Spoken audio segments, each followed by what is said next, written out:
On any given evening in Queens, New York, as the sun begins to dip behind rows of brick apartment buildings and traffic hums along Roosevelt Avenue, a familiar sight unfolds on a street corner.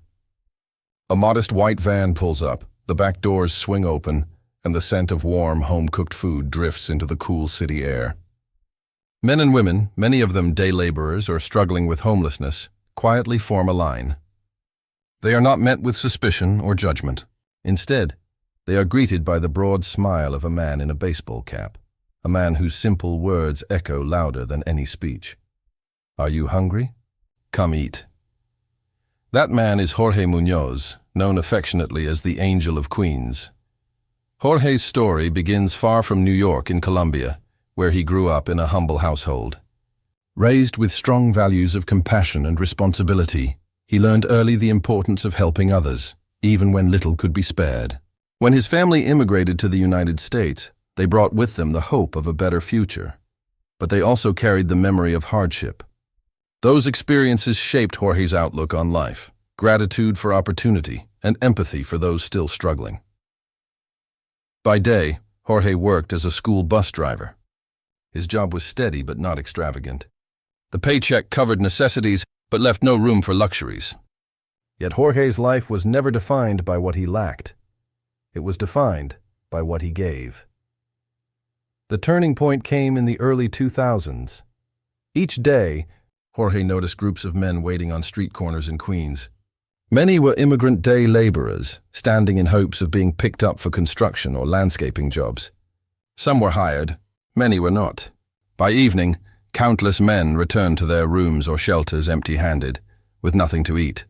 For Jorge, watching these scenes tugged at something deep inside. He had seen hunger before. He knew the shame of not having enough. And he knew he couldn't simply drive by and pretend not to notice. So, one evening after work, Jorge decided to act. He used his own money to buy groceries, went home and cooked a hot meal. Then he returned to the corner, handed out plates of food, and drove away quietly. What he thought might be a one-time gesture quickly became a calling. Jorge began cooking every night after his shift. Rice, beans, chicken, vegetables, nothing fancy but nourishing and filling. His mother and sister joined him in the kitchen, chopping, stirring, and packing meals into containers. At first he prepared a few dozen meals. Then word spread, more people lined up. Soon, Jorge was feeding more than 100 people each evening. The operation grew into a family ritual. The Munoz household became a hub of kindness, with pots simmering on the stove and bags of food stacked by the door. While other families wound down their evenings with television or rest, Jorge and his loved ones were out in their van, serving food on Roosevelt Avenue. For them, this was not charity, it was community. What makes Jorge's story so remarkable is that he never had wealth to spare. Every dollar he spent on food was a dollar he could have used for himself. Gas for the van, cooking supplies, packaging, all of it came from his own modest paycheck. Over the years, he gave away more than half of his income. There were nights when the money ran thin, and Jorge worried whether he would have enough for rent or bills. But somehow the meals always came together. Friends, neighbors, and even strangers who learned about his work began donating rice, bread, or vegetables. Slowly, the community that Jorge fed began feeding the mission itself. Still, it wasn't easy.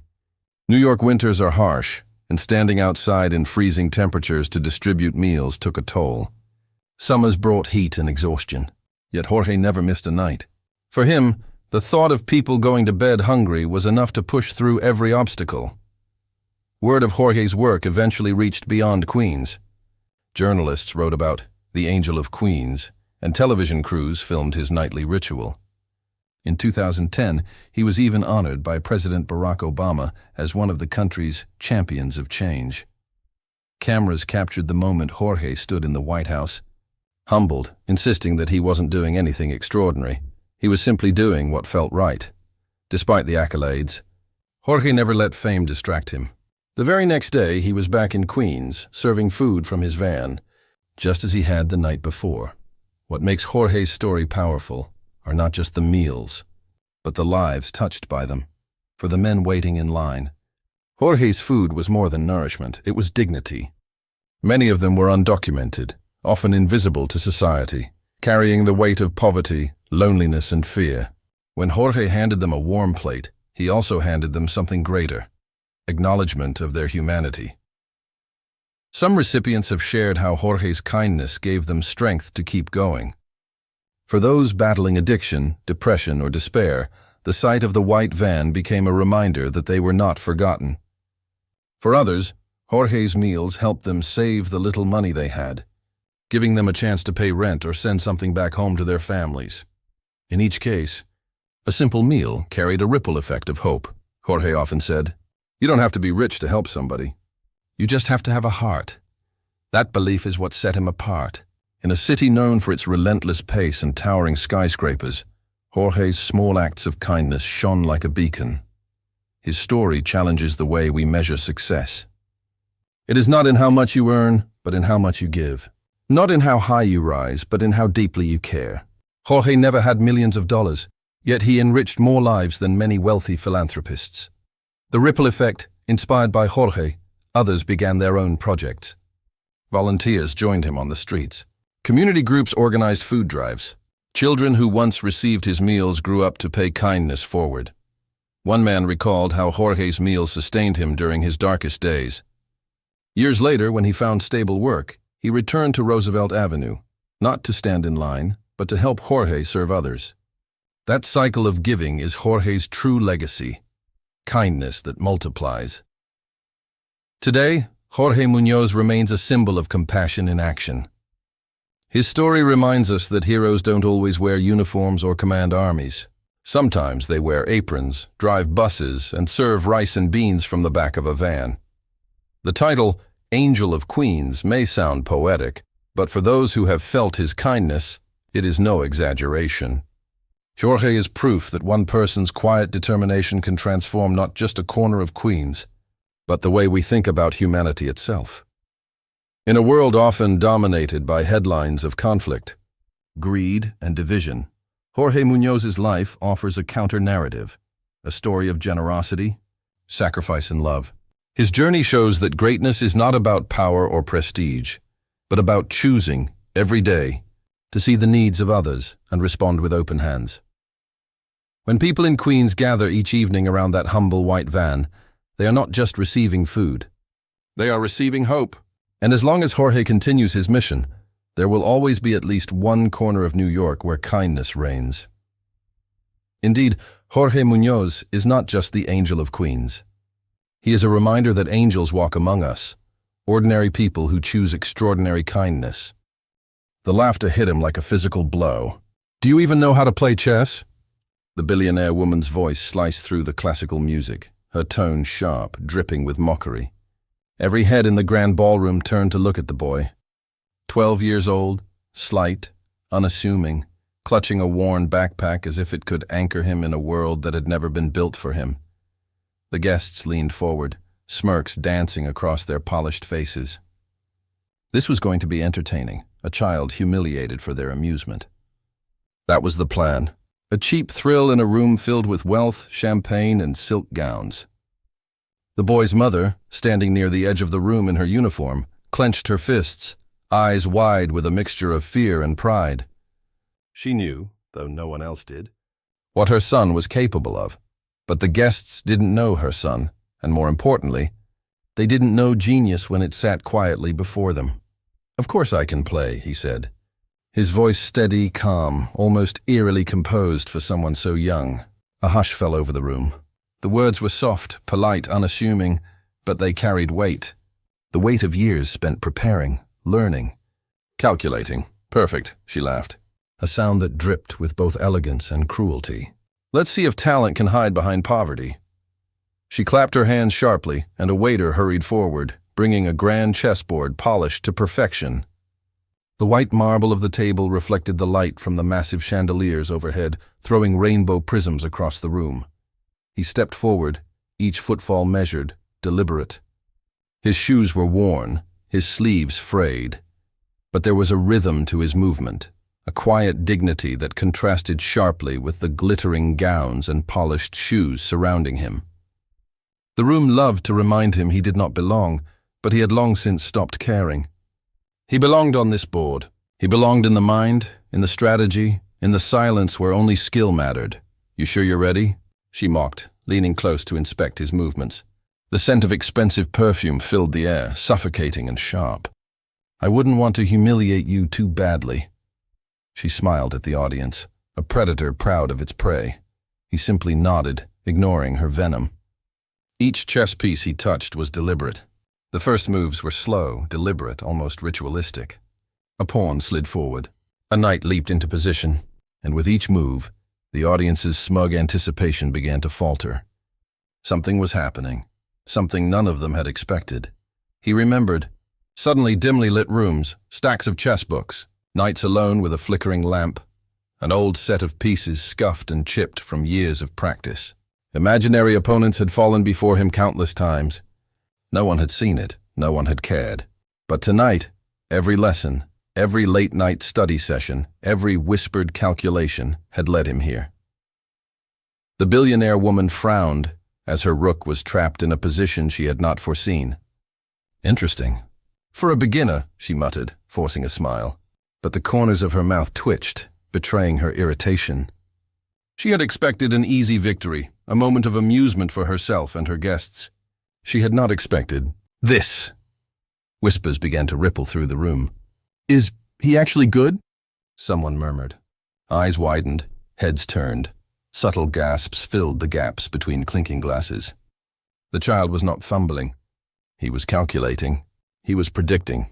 He was mastering the game before anyone else had even realized it had begun. The woman's lips pressed into a thin line. She tried to mask her growing fear with a laugh. "Well, maybe I underestimated him." But her tone was brittle, strained, and the audience could sense it. The laughter that had once filled the room for her amusement was now replaced by suspense, disbelief, and tension. Minutes stretched into what felt like hours. Every move she made was counted with precision. A pawn advanced. A knight leapt into position. A bishop cut off a queen's path. Gasps, whispers, subtle shifts in posture. All eyes were on the child, watching as he dismantled her plan of humiliation piece by piece. A flashback flickered through his mind. A cramped apartment, dim light, stacks of borrowed books, nights of silent calculation while the world slept. He remembered the sting of ridicule, the whispered doubts of neighbors, the smirks of friends who did not understand. And he remembered his mother, who had never doubted him, who had encouraged his secret obsession, who had nurtured his talent in silence. Every move on this grand board now carried the weight of those years of preparation. The room was silent, but for the soft click of chess pieces and the occasional held breath. The guests had begun to sense the shift. The child they had expected to embarrass was controlling the room, piece by piece, strategy by strategy.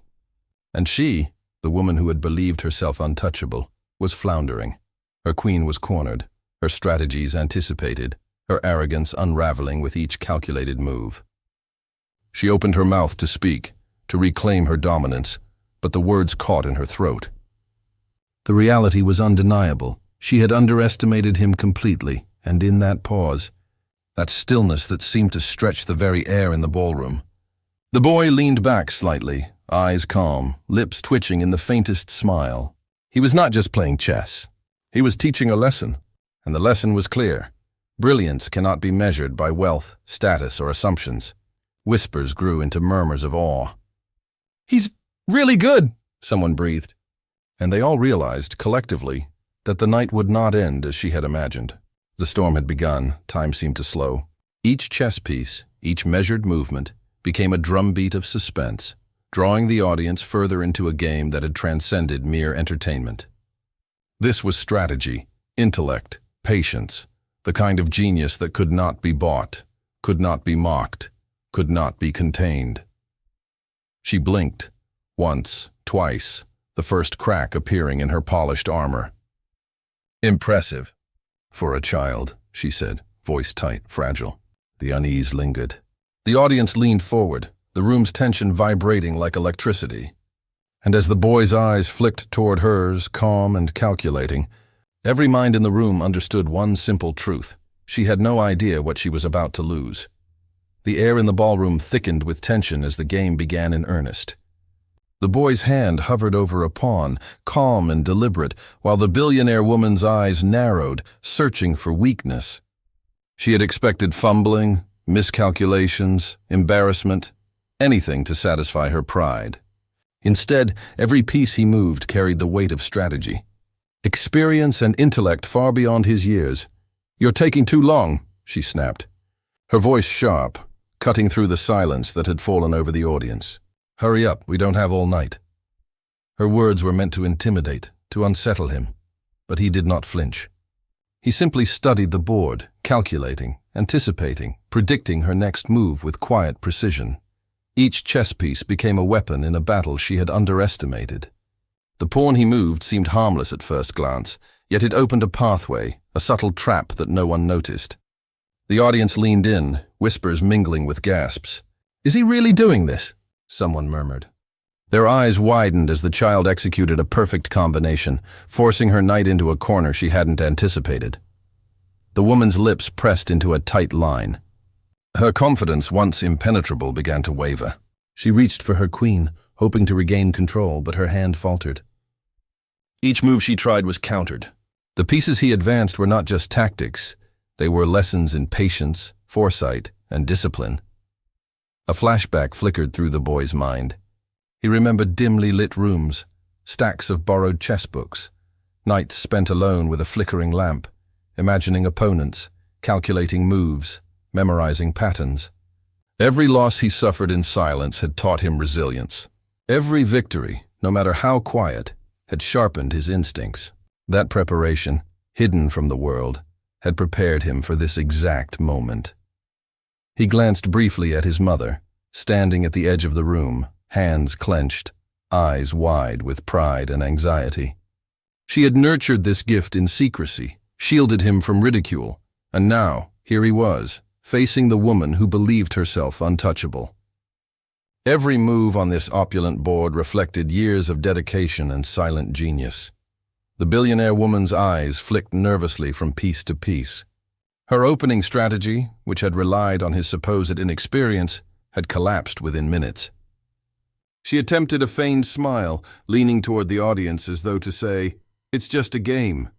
But her fingers shook slightly as she moved a bishop, and the subtle twitch did not go unnoticed. The boy's smile was faint, almost imperceptible. Not arrogance, not malice, just quiet satisfaction. He did not need to gloat. The pieces themselves told the story. The audience, initially poised to mock him, now held their breath. Each piece moved under his hand carried authority, a silent command that the world's wealth and status could not match. He advanced a rook, subtly threatening her queen. The woman's eyes widened, and the audience murmured. The power dynamic had shifted completely. The room, once filled with laughter at his presumed incompetence, now vibrated with suspense. Every spectator realized slowly that they were witnessing not a child fumbling, but a master at work. A pawn slid forward, seemingly innocent, yet it cut off an escape route for her knight. The audience gasped. She frowned, attempting to anticipate his strategy, but he was always one step ahead. Every defensive move she made was met with a precise counter, every attack neutralized before it could take hold. The whispers grew louder. "He's actually brilliant," someone said. Another voice added, "I've never seen anyone calculate like this." The room's energy shifted. The initial entertainment, mocking the child, was gone, replaced by awe and disbelief. Every guest was captivated, drawn into a story that none had expected to unfold before them. A second flashback appeared, sharper this time. Nights when he had been laughed at, told he was wasting his time, ignored by peers. He remembered the sting, the loneliness, and the small victories that had kept him going. Every move he made now was the culmination of perseverance, intellect, and patience. A quiet rebellion against a world that had underestimated him at every turn. She moved again, attempting to corner his bishop, her hand steady now, but her eyes betraying her uncertainty. He countered immediately, a subtle maneuver that trapped her rook. Gasps echoed through the room. The elite, the wealthy, the powerful, suddenly humbled by someone they had assumed powerless. Her breath caught. Her mind raced. She had always believed that influence, money, and control could manipulate outcomes. Yet here she was, cornered not by brute force, but by intellect. Every move he made undermined her dominance, subtly teaching a lesson in humility. The boy leaned back slightly, studying her reaction as if weighing not just her pieces, but her ego. The audience watched this silent battle unfold, sensing the dramatic reversal. The humiliation she had intended for him was dissolving, replaced by something far more powerful: awe, respect, and the realization that she had underestimated him entirely. His knight advanced, cutting off the queen's path, a move so elegant in its simplicity that even the guests gasped aloud. She tried to adjust her strategy, but he anticipated every contingency. Each turn was a lesson in patience, strategy, and foresight. Every move drew the audience deeper into the tension, each mini cliffhanger pulling them toward the inevitable revelation. For the first time that evening, her confident smile faltered. "Well, perhaps you're better than I expected," she said, attempting to mask her surprise. Her tone wavered, betraying the storm of doubt building within her. Every guest sensed it. Power had shifted. The boy did not gloat. He did not need to. His calm, precise movements were enough to command attention. The room had fallen silent, every eye fixed on him as he advanced his bishop, subtly placing her queen in a precarious position. The suspense was almost unbearable, the tension building with each calculated move. Minutes stretched, minutes that felt like hours. Every spectator leaned forward, caught between disbelief and admiration. The elite woman, once untouchable, now struggled to find a foothold. The child, underestimated by everyone, had seized control of the narrative without a single word of arrogance. And as the final seconds of this first act passed, the audience realized the truth. This was no game. This was a battle of intellect, foresight, and resilience. She had entered expecting to humiliate him. He had entered expecting to be underestimated. And now, with each precise move, the scales had shifted. The first chapter of this duel concluded not with laughter, but with gasps. The underdog had seized the momentum, and the billionaire woman, for the first time that evening, felt the creeping, unsettling edge of doubt. Every guest sensed it. Brilliance could not be bought. Talent could not be marked. And the boy, quiet and deliberate, had just begun to reveal the depth of his genius. The boy's hand hovered over the chessboard, calm and deliberate, yet his mind raced with calculation. Around him the grand ballroom shimmered with opulence, chandeliers dripping crystal light, gold accents gleaming, gowns and tuxedos polished to perfection. But none of it mattered. In this moment, all that existed was the board, the pieces, and the battlefield of minds that stretched between him and the billionaire woman. She had been confident at the start, her arrogance a tangible force in the room. Every step he took, every piece he moved, subtly undermined her dominance. Yet her confidence remained only in appearances. His quiet precision, his subtle traps, and his anticipatory maneuvers began to erode her self-assurance. Each time she thought she had a plan, he countered before she could execute it. A flashback appeared in his mind, sharper than before. The small apartment he had grown up in, where sunlight barely filtered through grimy windows. Nights spent hunched over a chipped chess set, the sound of distant traffic outside, and the faint hum of the heater keeping the cold at bay. He had taught himself patience, calculation, and resilience. Each book he borrowed, every page of strategy memorized, had been a step toward this moment. His mother's voice echoed softly in memory. "No matter what they say, you have the mind of a champion. Keep going."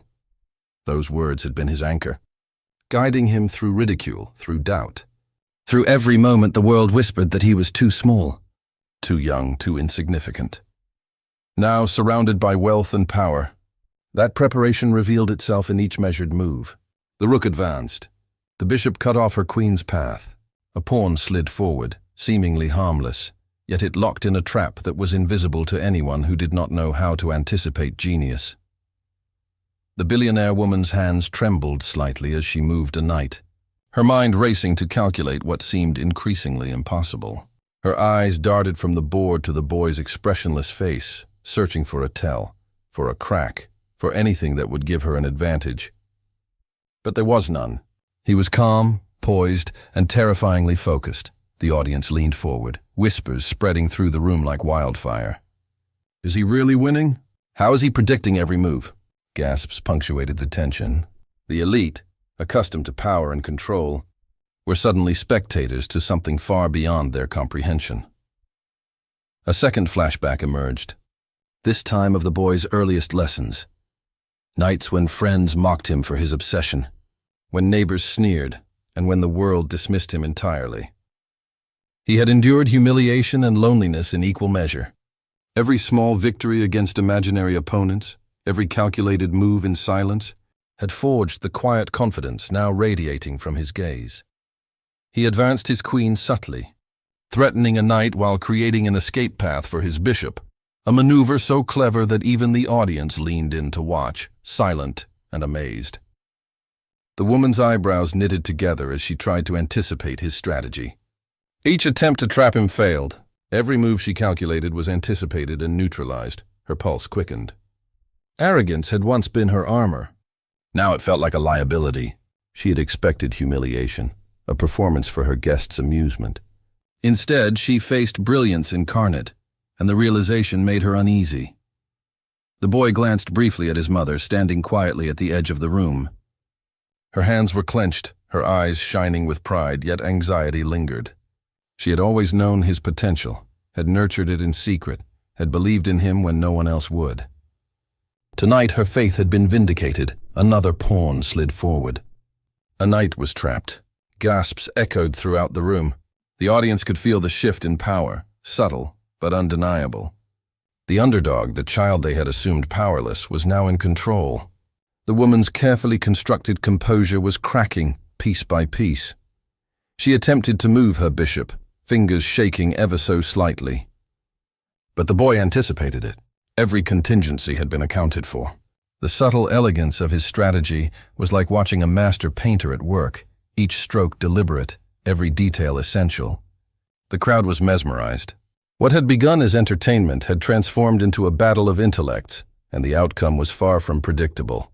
The tension coiled tighter, unrelenting. Every whisper, every gasp, every tilt of a head added to the pressure in the room. The stakes were no longer merely about the game. Pride, ego, social status, all of it was on the line. And the boy, quiet and precise, held all the cards. He moved his knight, cutting off her queen's escape route. The audience gasped. For the first time, the billionaire woman realized that she was in danger, not of losing a game, but of losing face in front of everyone she sought to impress.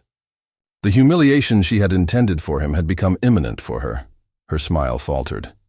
"Well, perhaps you are better than I expected," she said, voice strained, brittle. The words did not conceal her panic. Her strategies, her assumptions, her confidence, all of it had crumbled under the weight of his skill. The boy did not react. He did not need to. His calm demeanor, his precise, deliberate movements, and the quiet intelligence radiating from him were enough. The audience could feel the shift. The child, underestimated and dismissed, had taken the reins. Another flashback surfaced. His secret victories in school tournaments. Victories no one had seen. Victories earned quietly in libraries and living rooms. He had been prepared for this exact moment. Every move now reflected years of silent, relentless preparation. A rook advanced, trapping her knight. The crowd murmured in disbelief.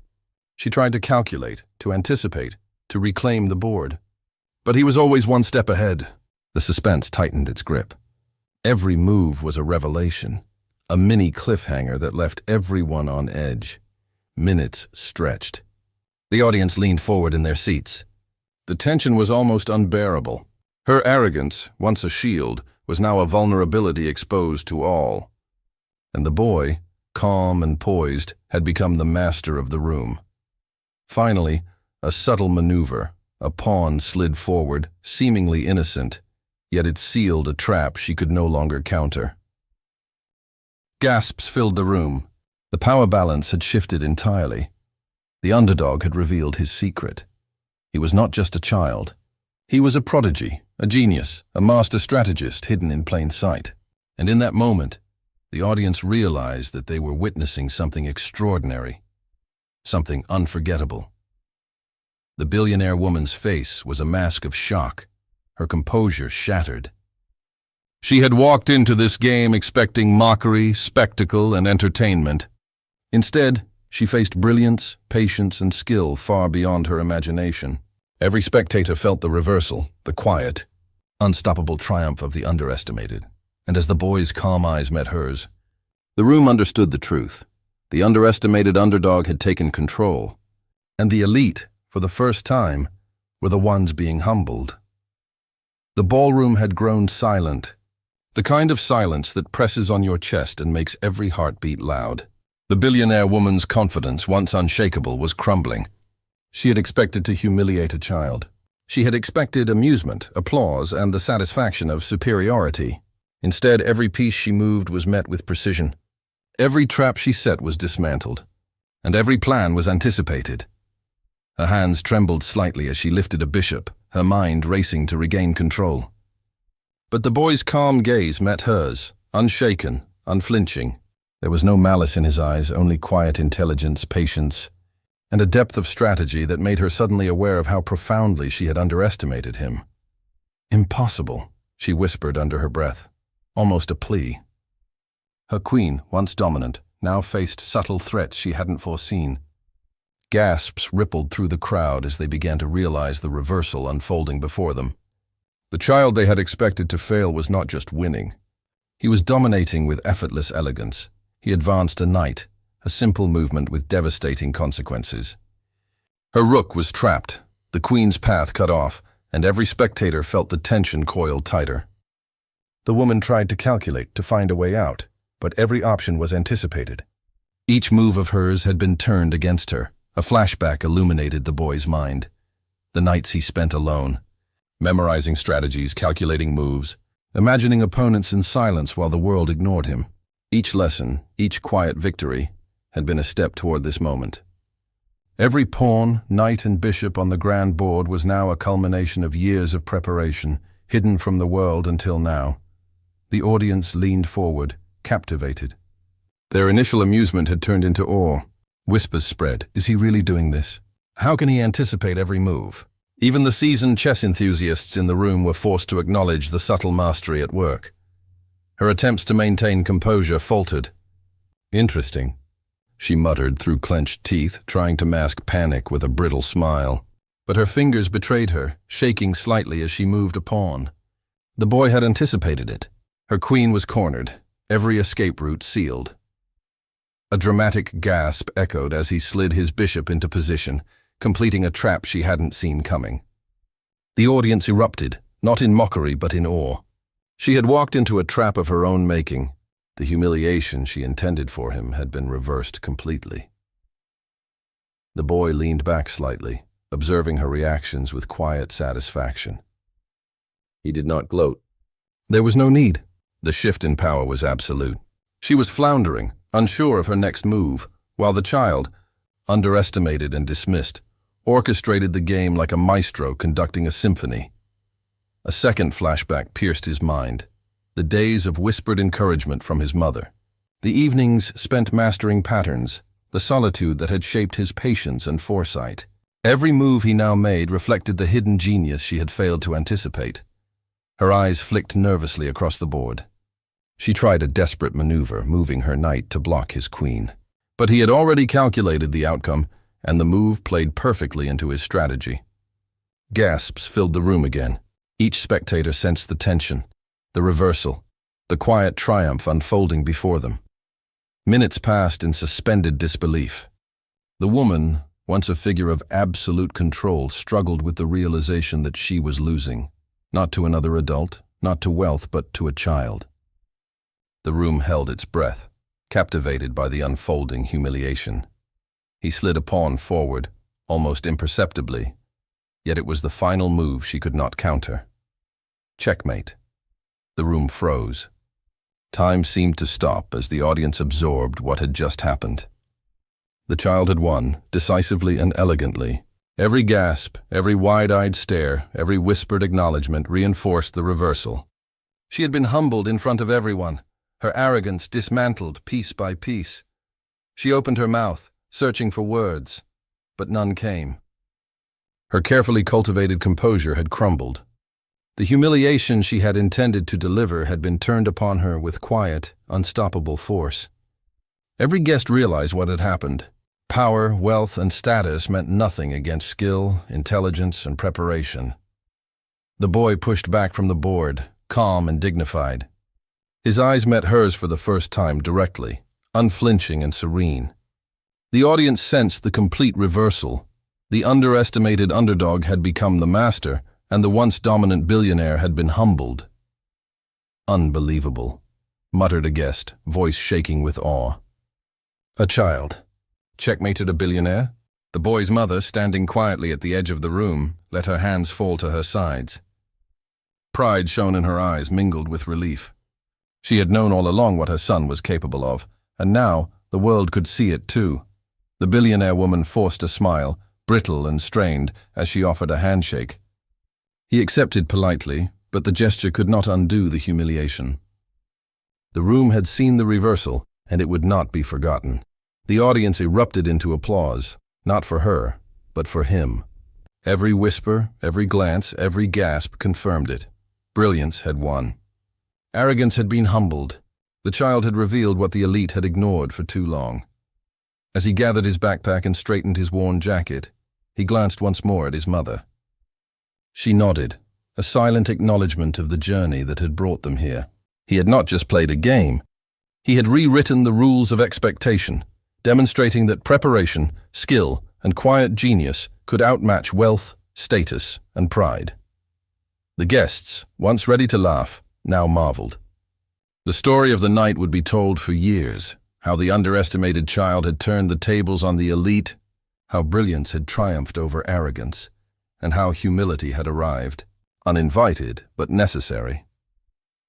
The applause continued to echo through the grand ballroom, but for him, it was background noise. Every move, every trap, every counter-strategy had led to this moment of triumph.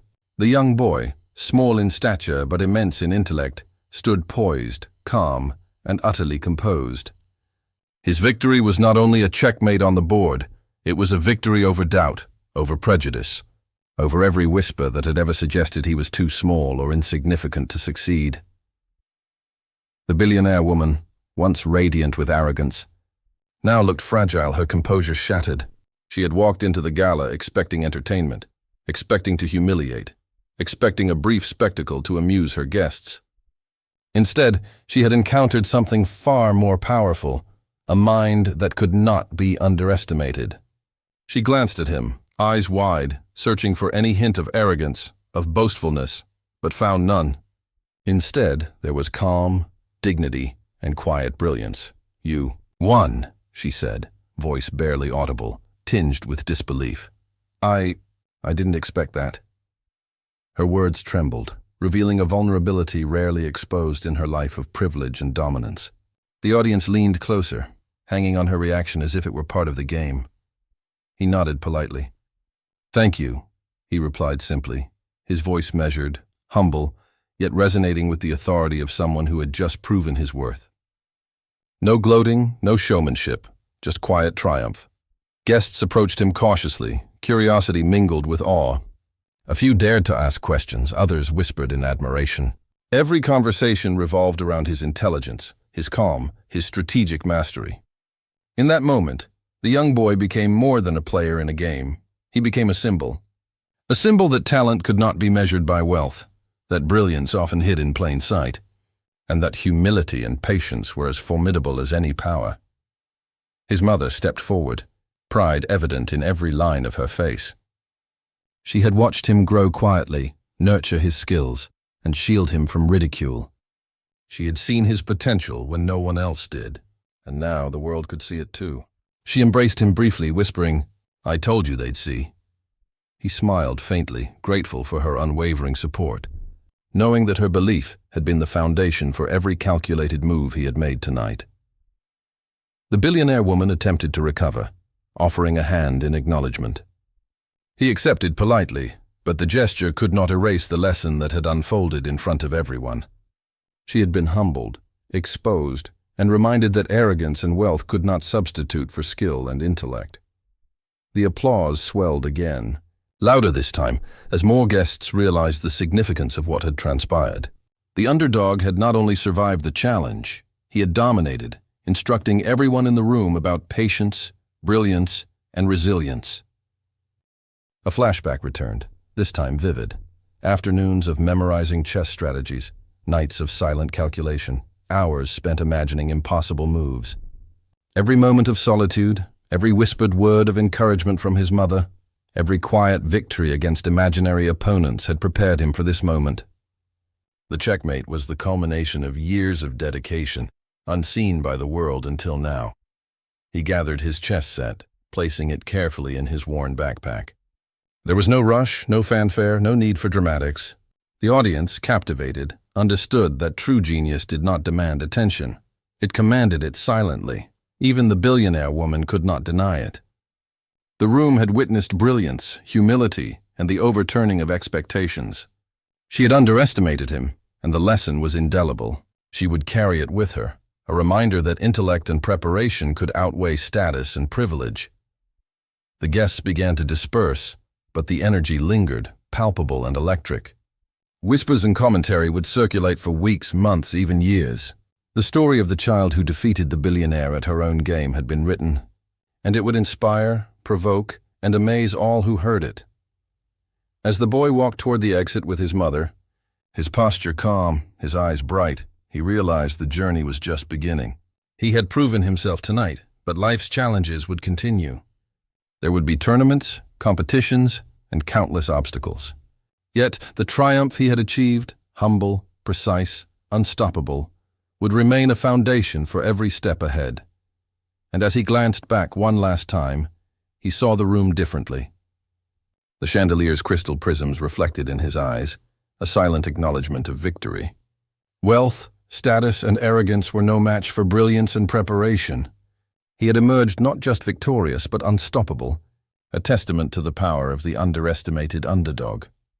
Weeks after the gala, the story of the young prodigy had spread beyond the grand halls of the mansion.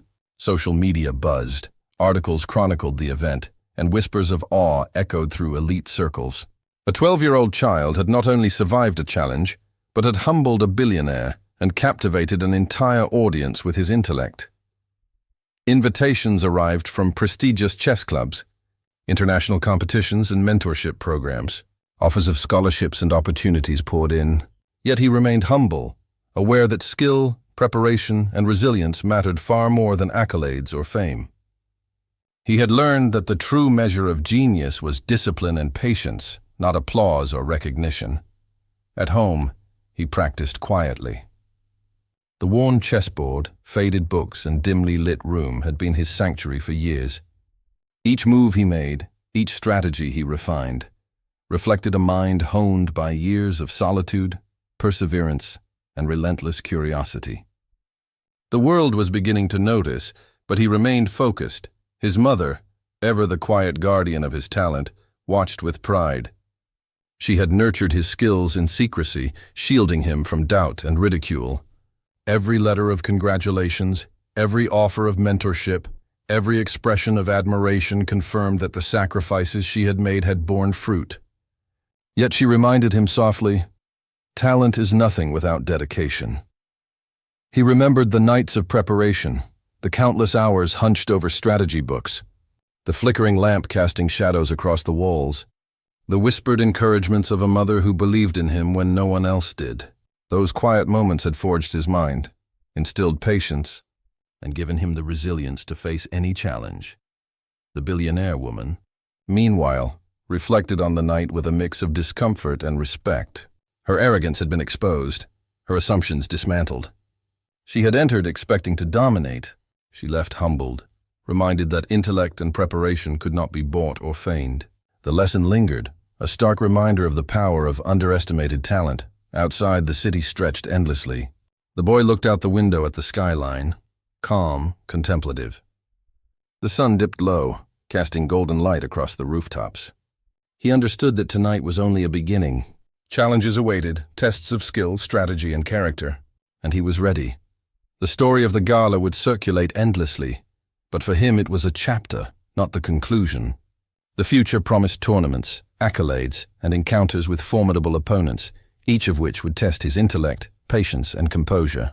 Yet he faced them with quiet confidence, aware that preparation, humility, and resilience were more powerful than fame or status. He returned to his chessboard at home, moving pieces with deliberate precision.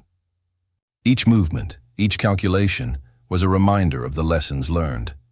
Every victory and setback had contributed to this mastery. The brilliance that had stunned the world was not born overnight. It was cultivated in silence, patience, and unwavering determination. The room was filled with shadows, but he moved with lightness, focus, and clarity. The echoes of the gala lingered, but they did not distract. Instead, they inspired him to continue, to refine, to grow. His mind, sharp and disciplined, was ready for whatever awaited him next. And as night fell, a quiet thought lingered. Genius often hides in plain sight. The underestimated, dismissed, and overlooked can rise, unstoppable and undeniable. Preparation, skill, and resilience outweigh privilege, arrogance, and wealth. And for the young prodigy, this was only the beginning. The future was vast, uncharted, and full of possibility. Every tournament, every challenge, every game would be another opportunity to demonstrate that brilliance cannot be ignored. The world had seen a glimpse of his potential, but the journey ahead promised far more. As he settled into the quiet night, the chessboard before him, he knew one truth. He had faced doubt, adversity, and underestimation and emerged victorious. The lessons of humility, resilience, and preparation would guide him forward. And in the world that had dismissed him, a new narrative had begun, one where brilliance, patience, and skill could change everything. The city slept, unaware that a genius had emerged, ready to rewrite the rules, defy expectations, and rise unstoppable. The underdog had triumphed, and the journey was just beginning.